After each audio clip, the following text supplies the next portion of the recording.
Canada வாழ் தமிழர்களின் பார்வையில் அழகில்லை என்று கூறப்பட்ட பவித்ரா சாந்தனின் வாழ்க்கையில் நுழைந்தாள். அவள் அணிந்திருந்த கனடிய ஆடை சிலரின் விமர்சன கண்ணுக்கு மாறியது. ஆனால் சாந்தனுக்கு அவளே அழகாக தெரிந்தாள். பவித்ரா, இந்த உடுப்பு உனக்கு நல்லா இருக்கு, ஆனா நான் மட்டும் பார்த்தா போதும். அந்த ஒரு வார்த்தை அவள் மனதை ஆழமாக தாக்கியது. கோபம், கண்ணீர், வேதனை. அவள் தன்னையே வெறுத்தாள். நான் அழகாக ஆக முடியாதா என்று கதறினாள். வெளி அலங்காரம் உண்மையான அழகல்ல என்று சாந்தன் உணர்த்த முயன்றான்.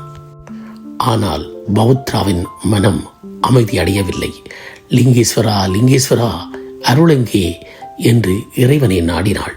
அதே நேரத்தில் சாந்தன் கண்ணீர் மல்க பிரார்த்தித்தான். இறைவா, என் மனைவி பவித்ராவுக்கு நல்ல புத்தியை கொடு, நல்ல அருளை கொடு என்று. கோபம் அவர்களை பிரித்தது. ஒரே வீட்டில் இருந்தும் இரு மனங்கள் தூரமானது. பவித்ரா ஒரே வீட்டுக்குள் தனி அறை தேடிச் சென்றாள். சாந்தனங்கே தனிபிரமாய் தனித்து தன்னை இழந்து யோசிக்கின்றான்.